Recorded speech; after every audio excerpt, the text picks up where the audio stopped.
कल पाकिस्तान भर के दुकानदारों, ताजरों और बिजनेसमैनों ने तारीखी शटर डाउन करके मौजूदा किराए की हुकूमत पर अदम एतमाद का इजहार कर दिया है।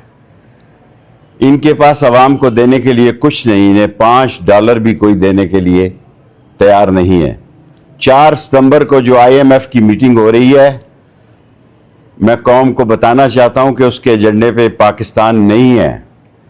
रियासत, मईशत और सियासत शदीद बहरान में दाखिल हो चुकी है और बलूचिस्तान के हालात बड़े तकलीफ देह हैं, परेशान कुन हैं और बहुत ही हसास हैं।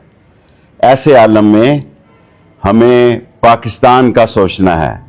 पाकिस्तान है तो हम हैं। पाकिस्तान के लिए जीना है और पाकिस्तान के लिए मरना है।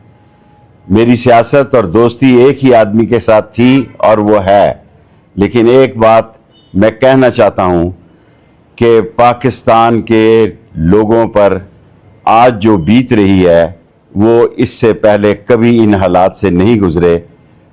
खुदारा गरीब आदमी के लिए कुछ करें, खुदारा बेरोजगारों के लिए कुछ करें, खुदारा तालीमी अदारे तबाह और बर्बाद हो रहे हैं उसके लिए कुछ करें।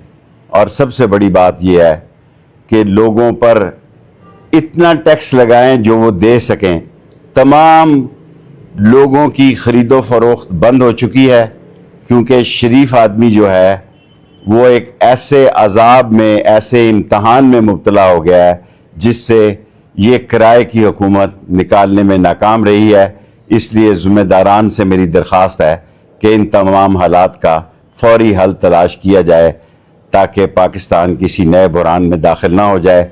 और मैं अपने इस बयान पर कायम हूँ कि 30 सितंबर तक सियासत अपना एक रुख ले चुकी होगी और ये पता लग चुका होगा 30 सितंबर तक कि सियासत का ऊँट किस करवट बैठेगा।